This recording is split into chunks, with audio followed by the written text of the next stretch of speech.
What's up, guys? I just got back from seeing Pacific Rim, and if I can be completely 100% honest with this review, I love this movie. This, to me, felt like a perfect love letter to franchises like the Godzilla series or, Gamera.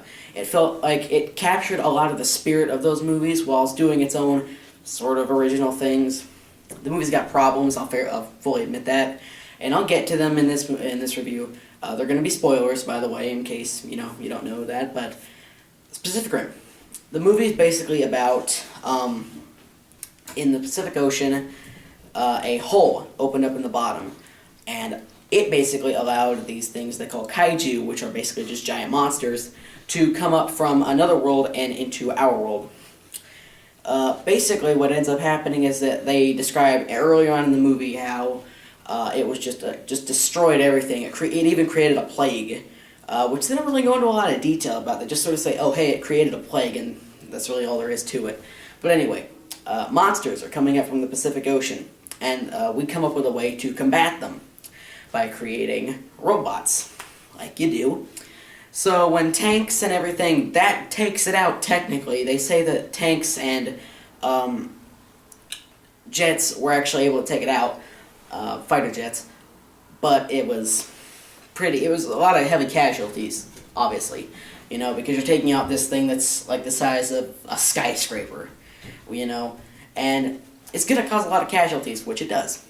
So basically we decide, well, let's not waste a whole bunch of money on tanks and airplanes when we can just make something that's twice as efficient. So we decide to build robots, of course. And we build robots and every single, different country in the movie has its own original robot. Like, China, I think it's China at least, they have a robot that's got 3 arms instead of 2, and it relies on the technique of, I'm going to use my first 2 arms, but that third one is going to come in and seal the deal. And that works one time in the movie. Again, spoilers, I'm going to get into it. But basically, each country has its own individual robot, and they do look different from one another, I suppose. But where they really honestly did screw up, in my opinion at least, with the robots, was that they were very to design, sure, but they didn't really do anything differently other than just how, their fighting techniques were used. Because they say that the Russian one is like a tank. It just goes in and just heavily just beats the shit out of whatever it's fighting. Like a tank, And they say the Chinese one is very agile, it's got 3 arms, it's very agile, it just goes in, it takes out its enemy without, with being very swift. They say Gypsy Danger is the name of the American one, the main one you see all over the poster. That's the one that the main character, Charlie, and Miko, they're the ones that pilot it. Basically, there's also a very interesting thing here, I'll get back to this in a minute, but the pilots. Basically, they introduce on in the movie that, I was asking myself this question when I first saw a couple trailers. I was like, wait a minute, are there 2 pilots in that? Shouldn't there only be 1? They explain in the movie that apparently it's just too much for one person to take all at once, or with having to, connect with the robot and everything, make sure the moves sync up nicely and everything. It's too much for a person to take, and they just, they just lose their shit, So they developed a 2-pilot system, and this is I've been noticing in a lot of people's reviews that they don't like this. It's this thing they call, the neural handshake. It sounds really dumb when you say it out loud, and to be quite honest, this is what it is. Basically, when 2 pilots get into the, the cockpit, is that what you call it? The pilot seat. And when they're going to fight this thing, a kaiju, they have to meld their minds together in order to, kind of be an effective fighting force, I guess. So they have to do this mind meld thing where it's like you basically can't lose yourself in it. You can't think everything you're seeing in the dream is real, And they call it chasing the rabbit. And of course, the rookie, Miko, she chases the rabbit, as they call it, and we see a flashback of like the second kaiju ever to attack. And we see just this city just destroyed, man. It's gray and it looks like it's just been through hell, man. And she's walking down the street. She's, of course, very little by this point because she was very, very, very young, like maybe 6 or 7, hell, maybe even 4 or 5, when the second kaiju attacked. So she's just walking down the street, and there's this very, actually, It was done a little bit, just very, very little bit goofy, but it was effective nonetheless. I thought it was very, very well done. A little bit goofy, but I digress. Basically, she's just walking down the street, and there's just this rubble and these buildings just destroyed. And she gets chased after by a kaiju, which is weird because you think this thing would have bigger priorities other than just trying to take out one little girl, you know. It gets even dumber when you find out what the reason for them trying to attack us was. I'll get to it. But anyway, she goes into her own memory, and that leads to her powering up the hand cannon that's on the arm of this robot, and it nearly destroys the entire hangar where they're at. And the fail switch that they, the button that they pushed to, the fail switch, it doesn't work. Okay, that seemed like it would be kind of important to maintain. Make sure it doesn't fail. The fail switch doesn't fail. But even then, it just comes down to just pull the plug on it. Literally, they just pull the plug and it's done. Everything just powers down, and it's like, hey, maybe you shouldn't get in the pilot's seat if you have access to blow up a fucking hangar bay when they go into the rabbit, follow the rabbit, basically. Which is a bit weird, considering why would you turn the hand cannon on, or even leave it on, in the hangar bay, when a rookie could easily go in, into their dreams, power up the hand cannon, and blow up this entire facility. Hundreds of people's lives lost. The robot, if it's not completely destroyed, it's going to be very heavily destroyed. And whatever kaiju you were planning to take out, it's going to win that day, basically. So that's a bit weird. The robots, again, they, other than Gypsy Danger, which is the main one that Charlie and Miko pilot, the other ones don't really get a lot of screen time. I mean, the Chinese one, the Russian one, and the... what was that other one? There's three main robots that they use. The Chinese one, the Russian one, and the Australian one. The Australian one, that's it. Basically, it's two pilots from each country go in and they pilot it. So you have the Russians that, I swear to God, they looked like... They seriously had an Ivan Drago thing going on with the Russians. I mean, it's just uncanny. So they come out, and they come out with this big, just tank of a robot, and they come in, and they're supposed to beat this thing down like the Russian. It's probably a terrible Russian accent. But they get into one fight and win. Then immediately right after that, they lose. Yep, they drown. How the hell? That's still a bad death either way, but how is it that you're inside of a robot and drown? It pierces through the hole, and then the robot falls over into the water, and they just drown. Great. The Chinese one, again, they have these really kind of cool, not really brand new designs for robots, but very interesting, very, very unique, because at least they're not just the same, just the same Jaegers, as they call them in the movie. It's not the same Jaeger design for each one, which is good, which is cool, Variety is the spice of life. So, Chinese one, again, comes in, does its thing, loses. What's the point of introducing all these new robots if you're literally going to kill them off within a matter of 10, 20 minutes after introducing them?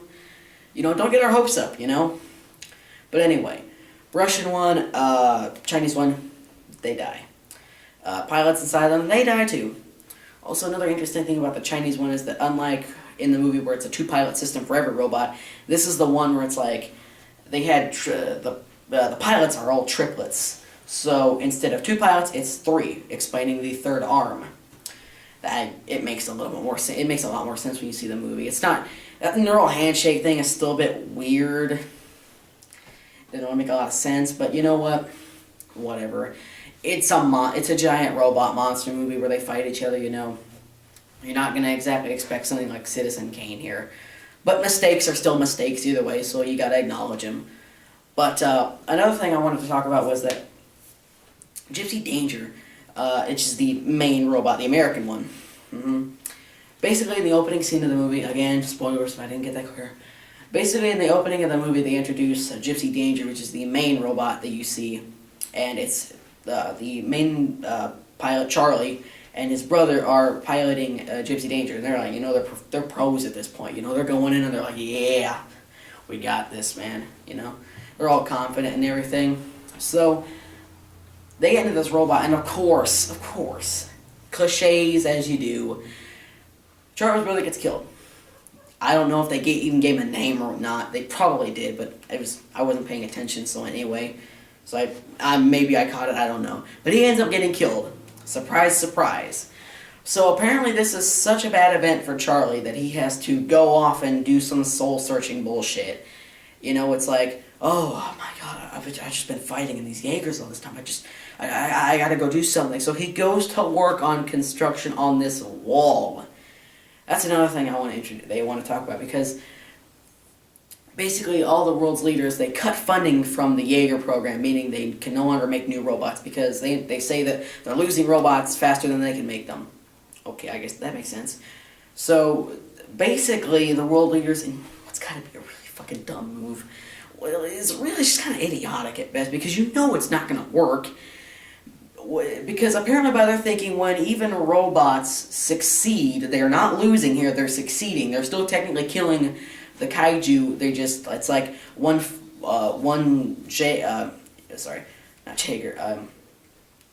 Jaeger goes in. When Jaeger goes in to fight one Kaiju, it's going to lose. They're both going to lose. It's a lose-lose situation, you know. We kill the Kaiju, but pilots are dead. So, whatever. It's basically like, you win some, you lose some. Every single time you fight one, apparently. But anyway, so the world leaders decide, you know what? When the robots are still technically working, let's just build a fucking big wall. Height of engineering here, people.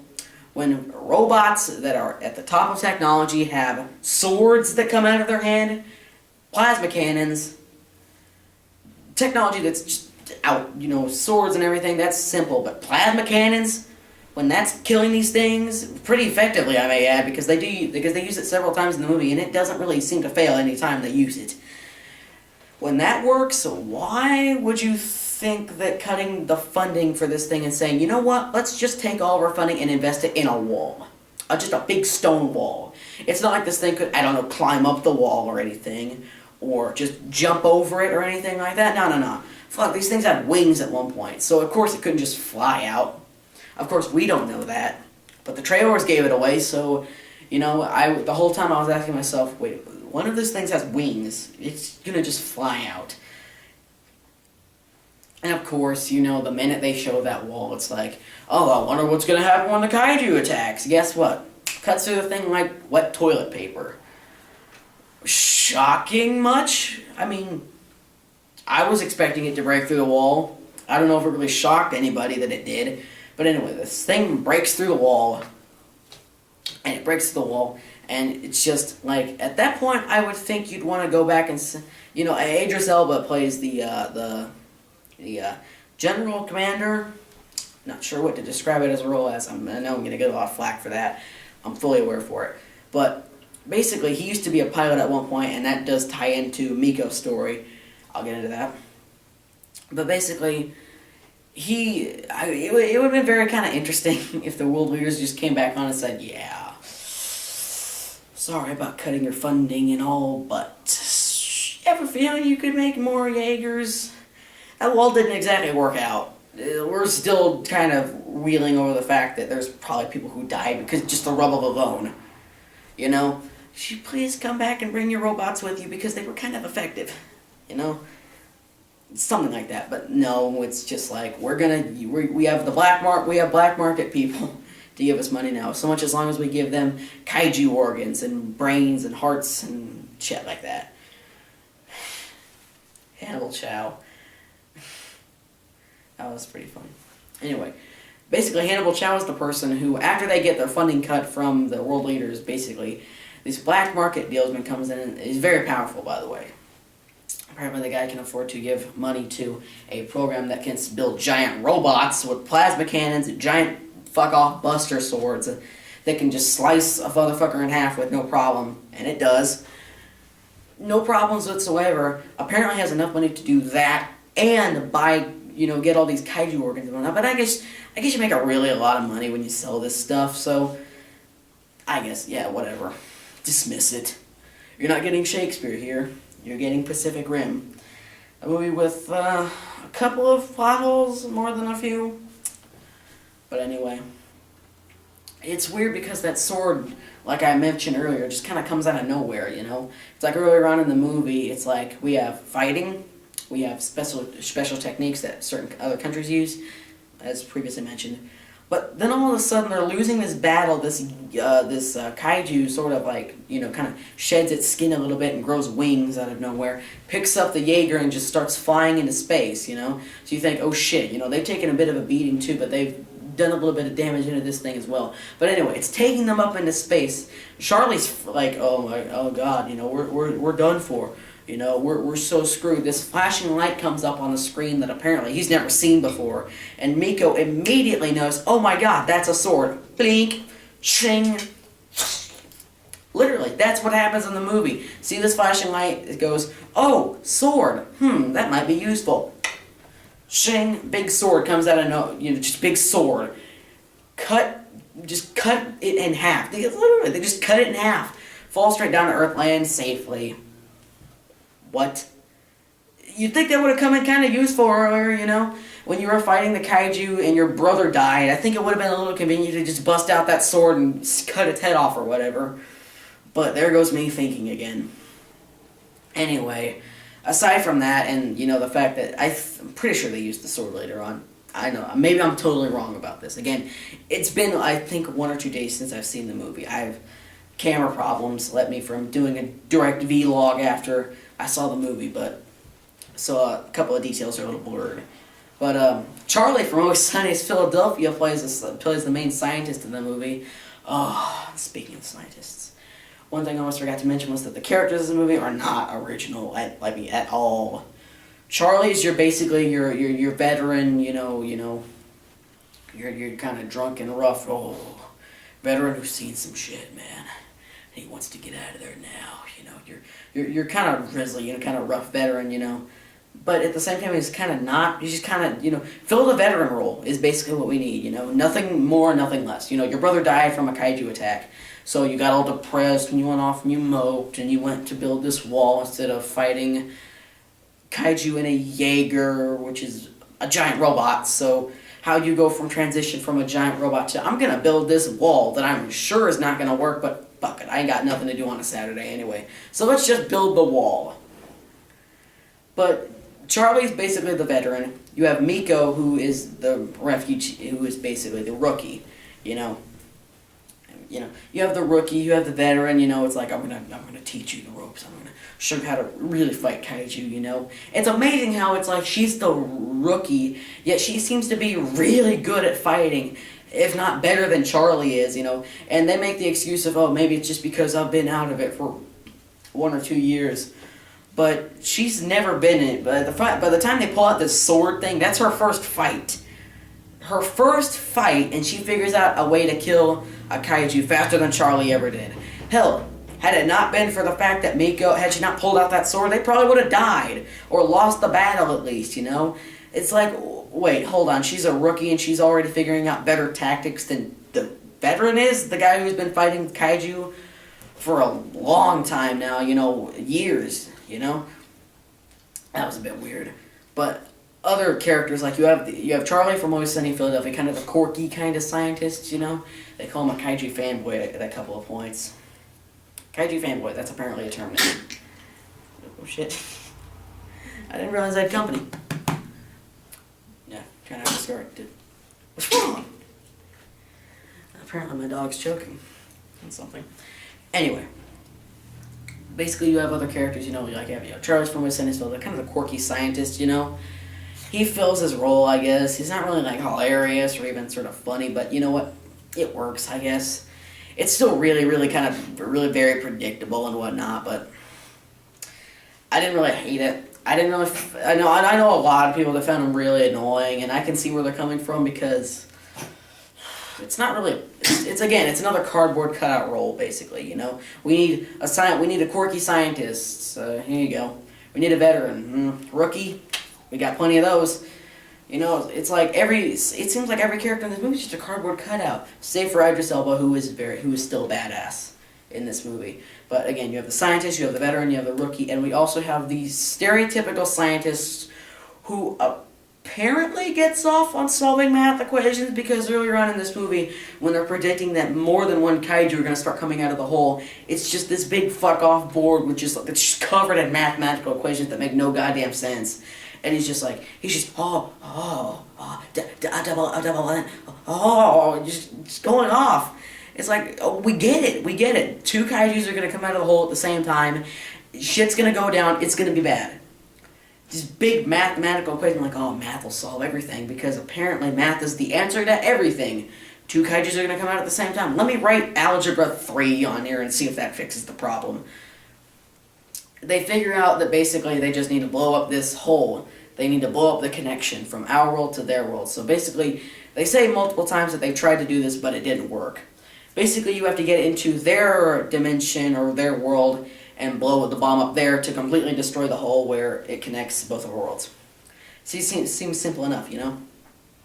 Basically, later on in the movie, their mission is to just go down to the Pacific Ocean, grab a dead body of a kaiju, because it apparently reads their DNA like a scanner on a code at a grocery store. Like, I can just imagine, like, seeing, like, a kaiju just, like, wave guys in, and then all of a sudden a robot, like, it was this weird thought that came into my mind as soon as I heard the idea of it scans for kaiju DNA. Why it would need to do that, I never know, because, oh my god, it even makes less sense now that I think about it, because, like, why it would need to do that if it doesn't really seem to have any other plausible threats, because robots didn't exist back when these things first showed up on Earth, and they did show up on Earth earlier.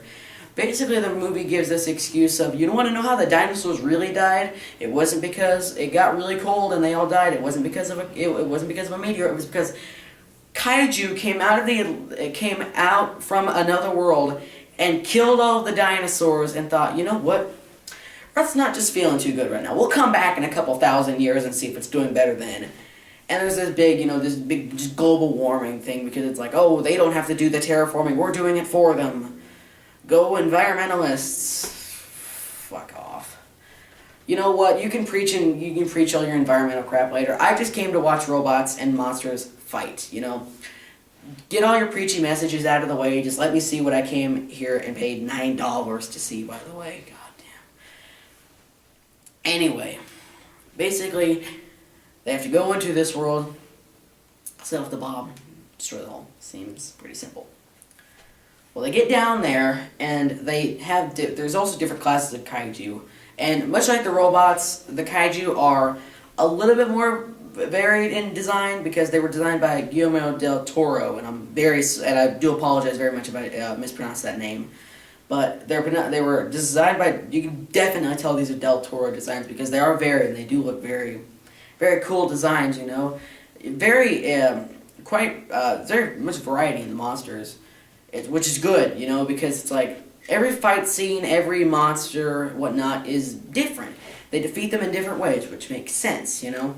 One shoots a type of acid out of its mouth, so they just rip off these scales on its back and just pull out its tongue, just wail on this fucking thing.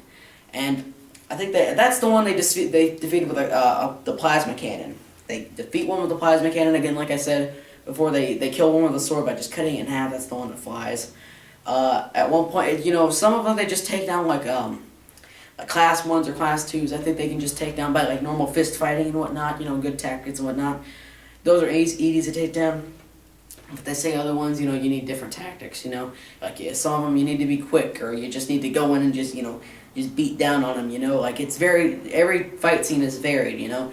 They use different props. At one point, they use a fucking boat to just beat one over the head with it. And it's super effective. At one point, they get knocked down into like this loading bay, and they pick up these two, I guess, like tanker things. I'm not sure what they're called, but they're basically those things that they lift into, that they put into harbors to hold a bunch of stuff, sort of containers, if you will. They pick up two of those and like use them as brass knuckles, and it's pretty funny. The fighting in this movie. I think the fighting was done very well. Unlike a movie like, let's say, Transformers or something like that, where the camera's, you know, a little too close, you can't really tell what's going on. There's too much going on the screen at one time for your eyes to focus on anything. It's like, what do I look over there or over here? Because there's too much shit moving in front of me at the screen at the time. in this movie they had the good sense to pull the camera back and let you see what was going on. It is really weird that I have to say that, like it's a can of fresh air to see actual action in an action movie. What a taboo nowadays, having to actually see the stuff you paid money to go see. Who would have thought? You know, but they pulled the camera back, they let you see what's going on, and every fight scene is like shot outside at night, which is because, you know, if they shot it during the day, the special effects wouldn't look as good. You can get away with that. I mean, the nighttime, the rain, and the fighting in the ocean. You know, there's also very backgrounds. You know, they fight one in the city, they fight a couple in the ocean, they fight one in the sky, they fight some underwater. You know, there's just many. There's a lot of variety in the fighting monsters. You know, whatnot, the Jaegers, a lot of variety in that, which I can like. You know.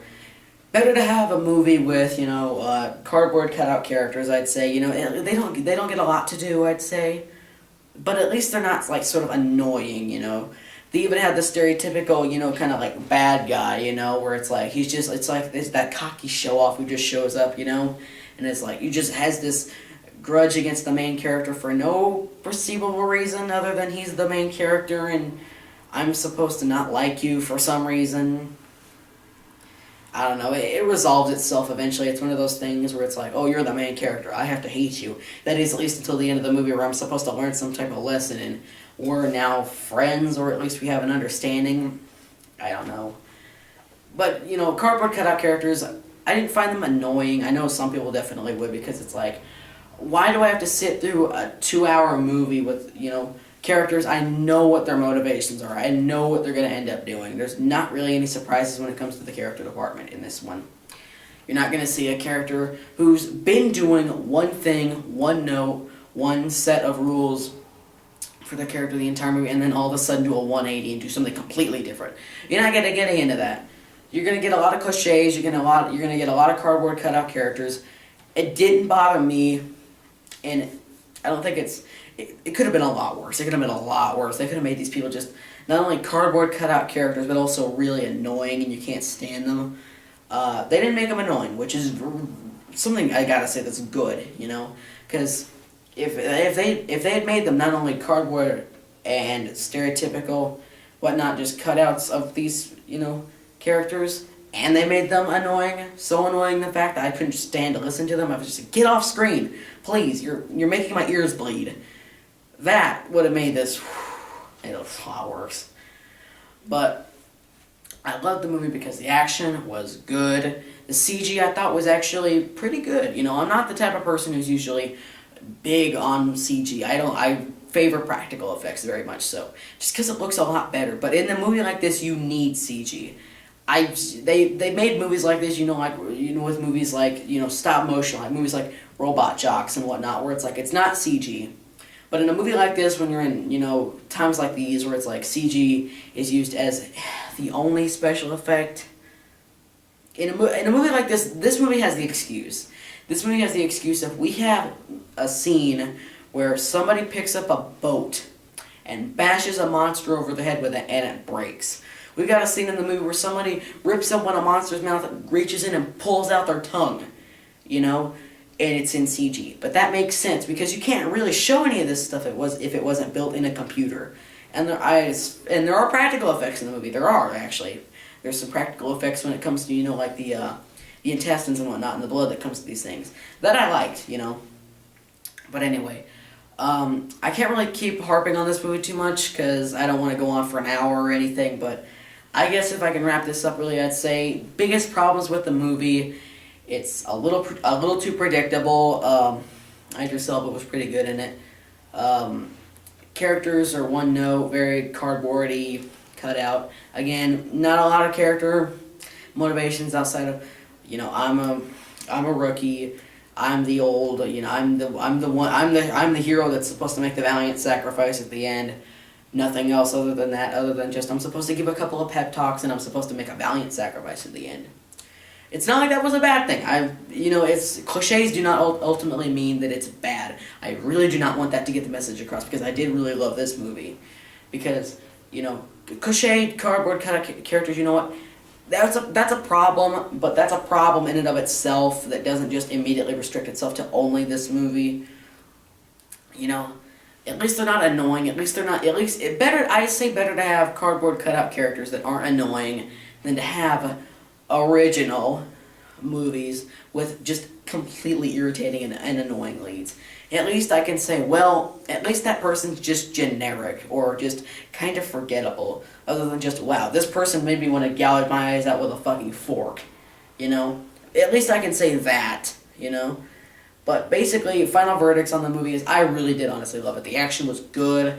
Plot, a little cliche.